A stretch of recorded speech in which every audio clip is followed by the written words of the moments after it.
Diana Ross has lived a life of triumph and controversy, but one truth she carried for more than 5 decades has only now begun to surface. Her bond with Michael Jackson was unlike anything else in the world of music, an attachment so deep that even his closest friends rarely understood it. He once described her as mother, sister, and something far more complicated, a connection that haunted them both. Today, at 81, her words have finally opened a door into that hidden history. The first encounter. The story began in 1969, when the Jackson 5 arrived at Motown, a label already rich with stars. Michael Joseph Jackson was just 11 years old, a child with a voice so powerful that Motown's Berry Gordy believed he was the next James Brown, and Sammy Davis Jr. rolled into one. To give the group a glamorous introduction, Motown arranged for Diana Ross, already the queen of the label, to present the Jackson 5 as if she had discovered them herself. It was a publicity stunt, but for Michael it felt like fate. He admired Diana from the moment they met, and over time that admiration grew into something more profound. For nearly a year, Michael lived in Diana's home in Los Angeles. He called her Mama, teased his sisters by saying they would only be pretty if they looked like her, and confessed to friends that she was both a guide and a dream. Katherine Jackson, his mother, would later write in her memoir that her son often referred to Diana as if she were his second mother. Yet even then, the affection had shades of something unusual, something that didn't fit neatly into family roles. In 1971, Diana's television special introduced Michael to a national audience not just as part of the Jackson 5, but as a boy who could shine on his own. She gently coached him, teaching him how to move with confidence, how to control his nerves, and how to meet the camera with a smile. That special wasn't only a performance, it was a passing of the torch, an older star teaching a younger one how to survive in a business that devoured innocence. For Michael, Diana's belief in him was a lifeline. He would later summarize his feelings with one unforgettable line: "She's mother, sister, and lover all combined in one." It was a statement no one quite knew how to process, but it revealed the peculiar depth of his attachment, the whiz and the silent bond. By the late 1970s, Michael Jackson was no longer just the child star of the Jackson 5. He was 19 years old, caught between boyhood and manhood, trying to figure out who he was outside of Motown's control. In 1977, he took on his first major film role in The Wiz, a modern adaptation of The Wizard of Oz featuring an all-black cast. Diana Ross, already an international icon, was cast as Dorothy, while Michael stepped into the role of the Scarecrow. For Michael, the greatest gift of the project wasn't the film itself, but the chance to spend day after day in Diana's presence. The movie was filmed in New York, far away from the protective eyes of Berry Gordy and Michael's family. Here, for the first time, he and Diana lived within the same rhythm of work, rehearsals, and late-night conversations. Crew members noticed how close they became, whispering about nights when Diana stayed at Michael's rented apartment until morning. No one ever confirmed what truly happened, and neither Diana nor Michael ever offered an explanation. But for those who saw it, the intimacy was undeniable. Diana herself once joked with friends on set, saying, "One thing's for sure, Michael isn't gay."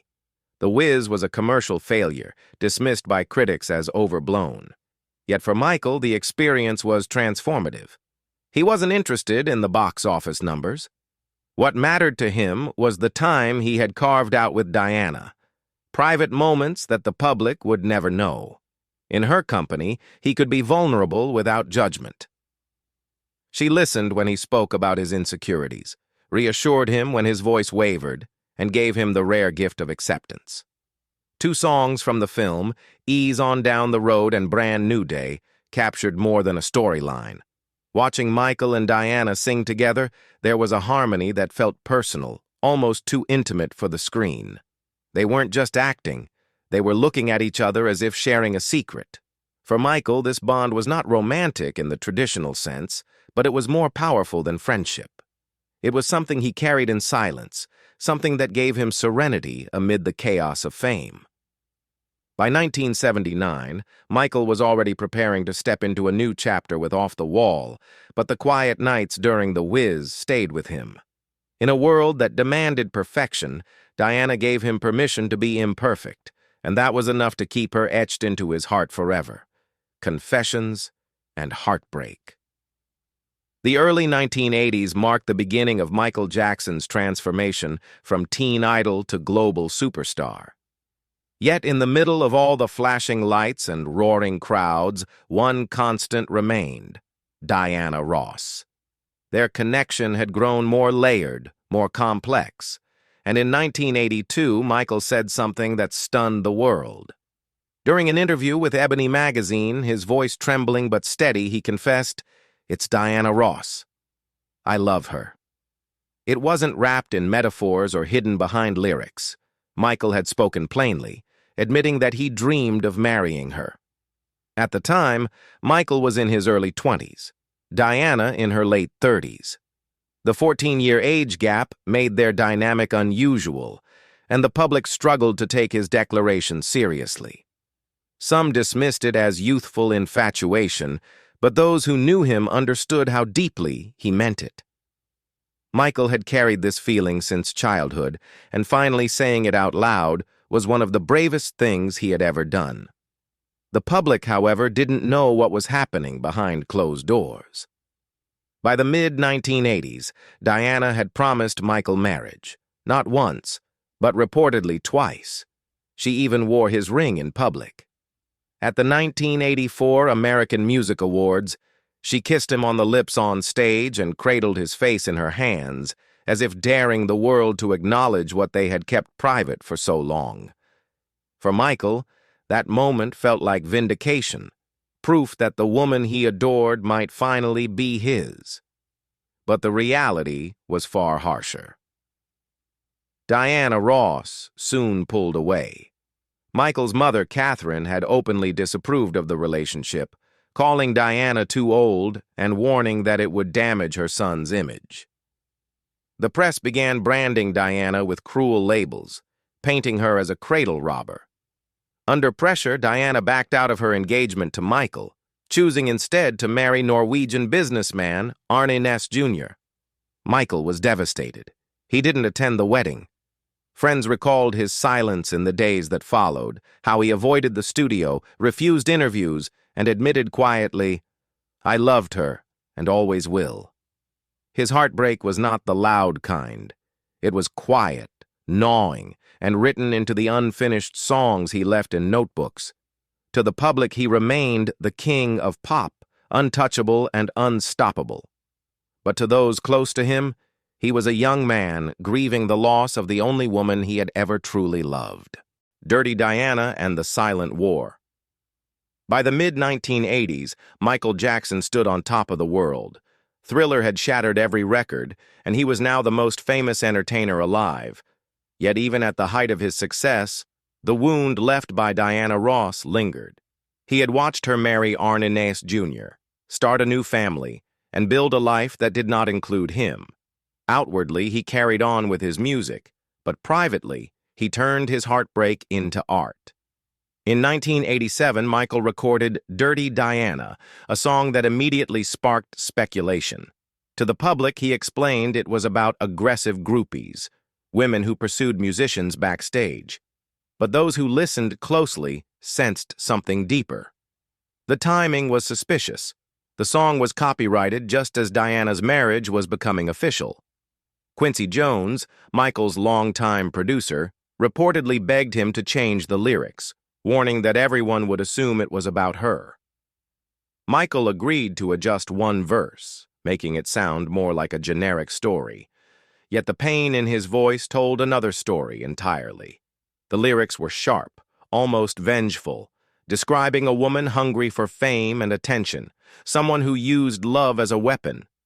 It was a far cry from Michael's usual themes of unity and innocence. To insiders, the message was clear. This was about Diana, and she knew it. Furious, She refused to speak to him for weeks. Eventually, she softened, even turning the song into a joke in her live shows, playfully referencing it in her own performances. But the rift had been exposed. Their relationship became a strange push and pull. Michael could never let her go, but Diana seemed unwilling to fully commit to him or to release him. When he was photographed with Madonna, Diana reappeared, sitting on his lap at parties and monopolizing his attention.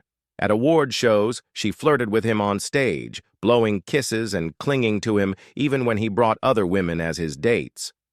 Friends described it as a cycle, Michael trying to move forward, Diana pulling him back, not to claim him, but to ensure no one else did. The result was a silent war of affection, jealousy, and unspoken words. Michael admitted in his autobiography Moonwalk in 1988, "I've always loved Diana Ross, and I always will." But the truth was more complicated. She was both his greatest comfort and his deepest wound, the one person who could inspire him and destroy him all at once. Loyalty through scandal. The 1990s brought storms that Michael Jackson could not moonwalk away from.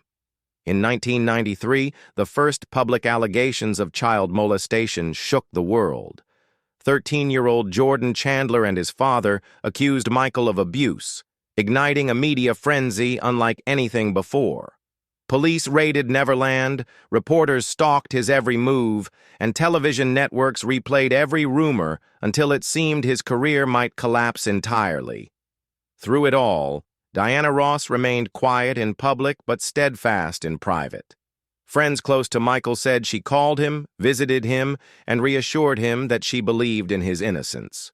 When his own sister, LaToya, made damning statements, later revealed to be coerced by her abusive husband, Diana's loyalty never wavered.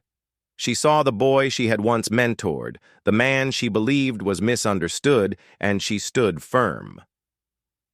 By 1995, when Michael collapsed during a rehearsal and was rushed to the hospital, Diana came to his bedside. Those in the room said her presence shifted the atmosphere. Michael visibly relaxed, clinging to her hand like a lifeline. At that time, he was married to Lisa Marie Presley, but even she was asked to leave the room when Diana arrived. It was an act that revealed more than words ever could. Diana occupied a space in Michael's life that no wife, girlfriend, or friend could ever replace. The storm of accusations returned in 2003 with Living with Michael Jackson, the Martin Bashir documentary that showed him admitting he allowed children to share his bed. Soon after, new charges were filed, and in 2005, Michael stood trial in Santa Maria, California. The proceedings were grueling, months of testimony, tabloid headlines, and a prosecution determined to end his career. Michael was eventually acquitted on all counts, but the damage to his image was lasting. Throughout these years, Diana maintained her loyalty. While many in the entertainment industry distanced themselves, fearing association with scandal, Diana never publicly turned her back. To her, Michael was still the boy she had taken under her wing in 1969, still the artist she had watched transform into the greatest performer on earth. Her defense wasn't loud or combative. It was quiet, unwavering, and rooted in decades of history. The final truth, will, legacy, and Diana's words at 81. On June 25, 2009, the news of Michael Jackson's sudden death stunned the world. Fans gathered outside hospitals, radio stations replayed his hits, and tributes poured in from every corner of the globe. But for Diana Ross, the loss was painfully personal. Just hours after his passing, she released a statement that captured her grief in simple words. "I can't stop crying. This is too sudden and shocking. My heart is hurting." She had lost not only a friend, but the boy who once looked at her as the center of his universe.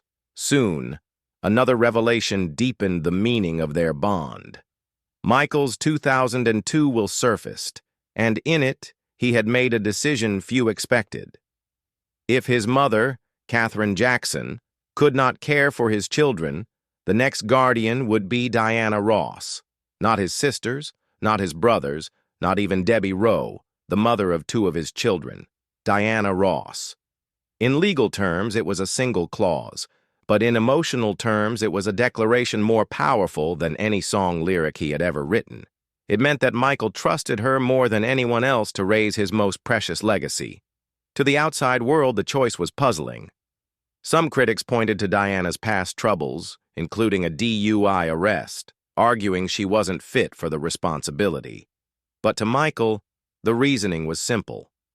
Diana had raised 5 children of her own. She had been a guiding light in his darkest times, and she had never betrayed him. In a life where trust was scarce, she had earned his absolute confidence. Years later, when the documentary Leaving Neverland reignited the scandals surrounding Michael, Diana, then in her 70s, took to Twitter to defend him. She wrote, "This is what's on my heart this morning. I believe and trust that Michael Jackson was and is a magnificent, incredible force to me and to many others." At a time when the world was once again tearing at his legacy, she stood firm, using her own reputation to shield his. And then, at 81, Diana finally broke the silence she had carried for decades. In a quiet conversation, she admitted, "Michael loved me in a way that's not easy to name." She described how from the first time he said it, he never wavered, and though she cared deeply for him, she could never mirror that intensity. Her words weren't sensational or theatrical.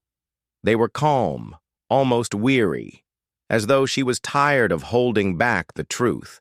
She admitted she had kept her distance not because she didn't care, but because she knew his love was fragile, almost too sacred to touch. Some truths take a lifetime to surface. Diana Ross waited until 81 to finally put words to the bond she shared with Michael Jackson, a love story that was never complete but never forgotten. Do you think Michael ever found peace in the love he carried for her? Share your thoughts in the comments below, and don't forget to like this video and subscribe for more untold stories of music legends.